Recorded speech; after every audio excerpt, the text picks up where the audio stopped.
nens i nenes. Sabeu qui sóc? Doncs em presentaré.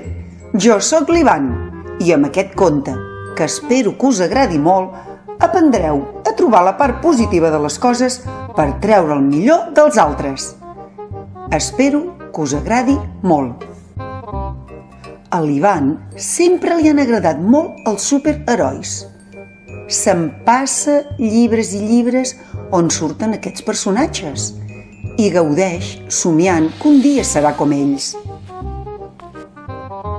De ben petit ja es feia capes amb tot el que trobava, i quan dic tot, vull dir tot, amb la cortina del bany, amb la manta, amb l'edredon, amb les estovalles, tot li servia. Els seus pares anaven de bòlit darrere l'Ivan. Ell només cridava per tota la casa: «Soc un superheroi, soc un superheroi». Una vegada, fins i tot, va intentar volar saltant d'un arbre per ser com en Superman.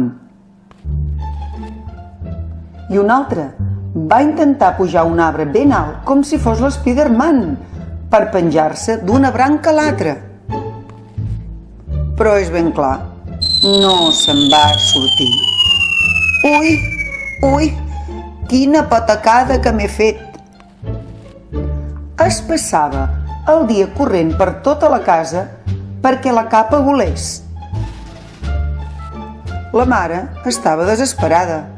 Aquest nen no té res més al cap que els superherois, superherois, superherois. Aleshores, un bon dia, els seus pares li van fer un regal molt especial, un vestit de Super Ivan. Uau, papa i mama, com m'agrada aquest vestit!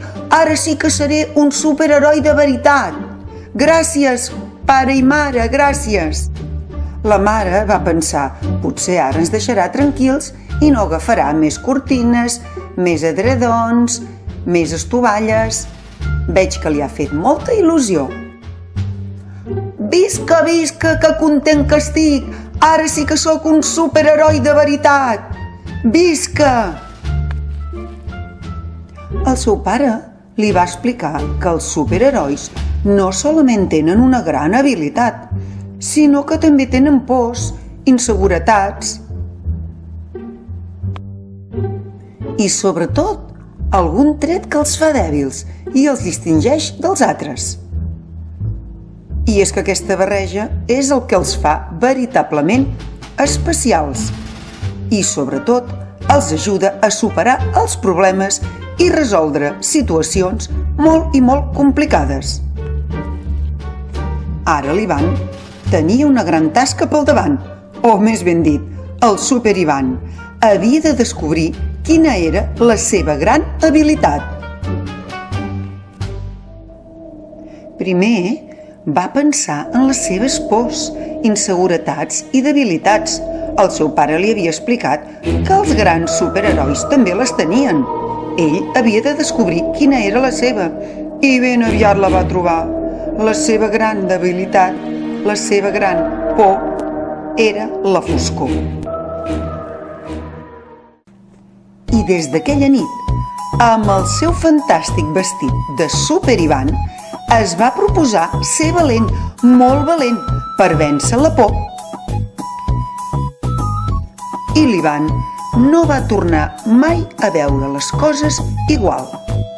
Ara s'ho mirava d'una altra manera. Ell també podia ser un superheroi perquè el seu pare li havia explicat que els superherois també tenien pors i inseguretats. Una tarda, mentre passejava per la platja amb la seva mare, l'Ivan va trobar un nen genial que podia fer una cosa increïble. Mira, mare, mira què fa aquest nen. Aquell nen podia pintar sense fer servir les mans. Agafava els pinzells amb els dits dels peus i, assegut en una cadira, aconseguia fer uns dibuixos preciosos. L'Ivan va tornar a casa impressionat i entusiasmat. De seguida, amb els seus pinzells, pintura i paper, va intentar fer el mateix que aquell nen que havia vist davant de la platja.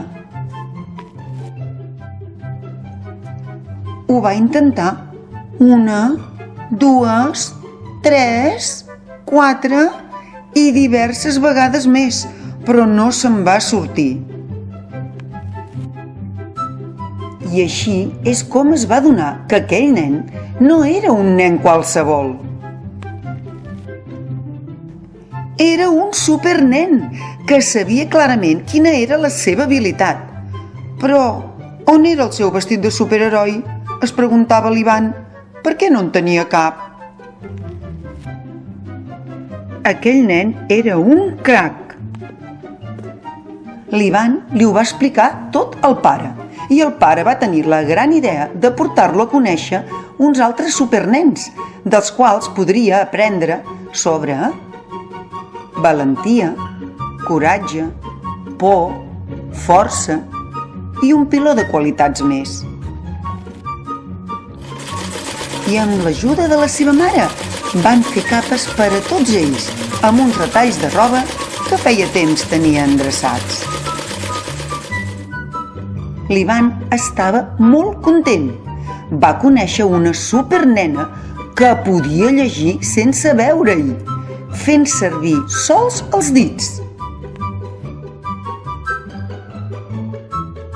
També va conèixer un grup de supernens que sabien jugar a bàsquet sense moure les cames.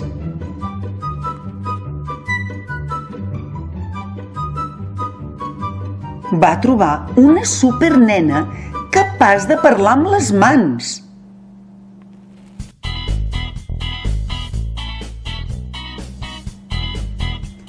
I un supernen que es podia vestir sense ajuda, sols amb un braç. I també va conèixer un supernen que, tot i que li costava una mica comunicar-se amb els altres, amb sols 4 anys tocava el piano com ningú. Era un geni.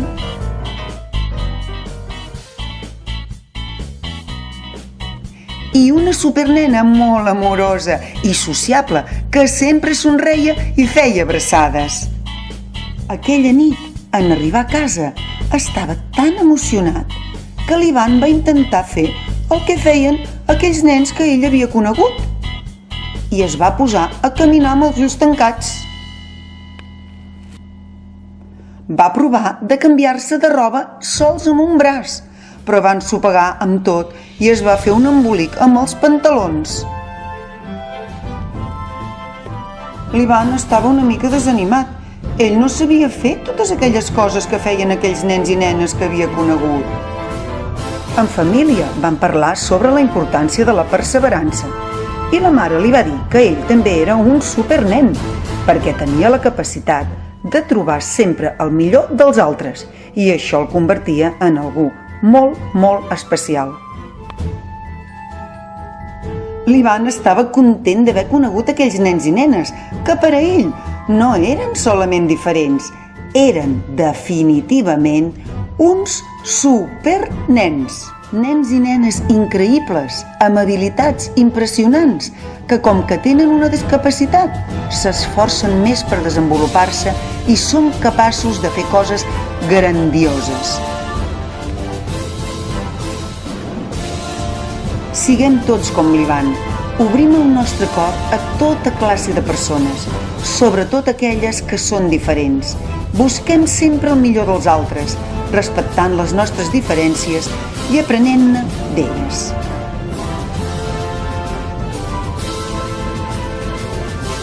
No ets el que aconsegueixes, ets el que superes.